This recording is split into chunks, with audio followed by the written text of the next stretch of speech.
If we think about the entire LA metro area defined as LA County, Orange County, Riverside, San Bernardino County, so areas where there's about 3 million rental units, the total number of units that came online per year as new construction in the last few years, less than 2,500 per year.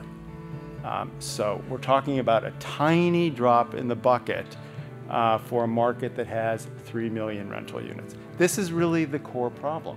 There's not enough housing being created that is affordable to households, rental households in this income group. I think really the core takeaway for this audience today is that if you prioritize cost control, you can build these projects a lot more cheaply than is the norm. Many workforce households face substantial rent burdens. We need to greatly increase the supply of housing that these households can afford without subsidies.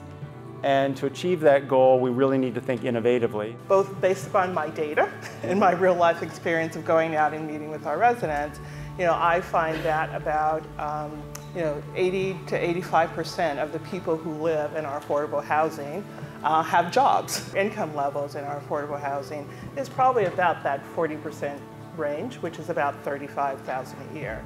So I personally would define the work that Abode Community does in serving the lower wage workforce that really holds our local economy together as workforce housing. People that are earning somewhere between $18,000 a year and $54,000. The development is needed, workforce housing versus not necessarily the misnomer of affordable, but the misnomer of low income housing.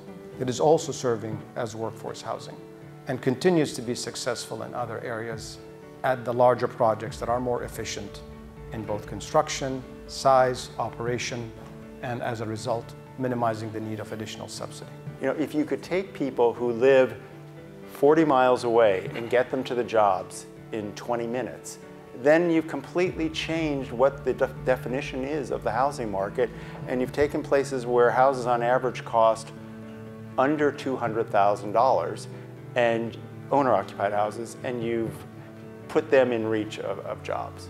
So the transportation really, I think, is key in every metro area. One of the biggest challenges to getting development done are entitlements. So if there was the possibility of by right development for affordable housing, that would be absolutely great. It would cut down time, it would create greater predictability, and we would get housing on the street sooner. Density is not a bad thing.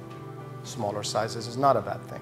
Some of the ideas that are floating there are some exciting ideas for this conversation. Okay, so for affordability, there are things like, can we start to subsidize units 30 to 50,000 that you can't pencil? Like, can we make up the subsidy like we would in the old days with the CRA?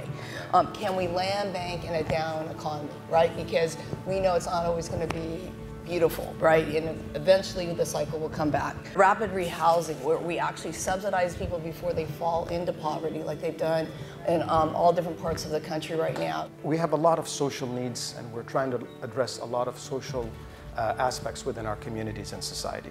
Whether it's sustainability, whether it's prevailing wage, all of that. Those are all good ideas. But we cannot come and try to solve all of those through housing.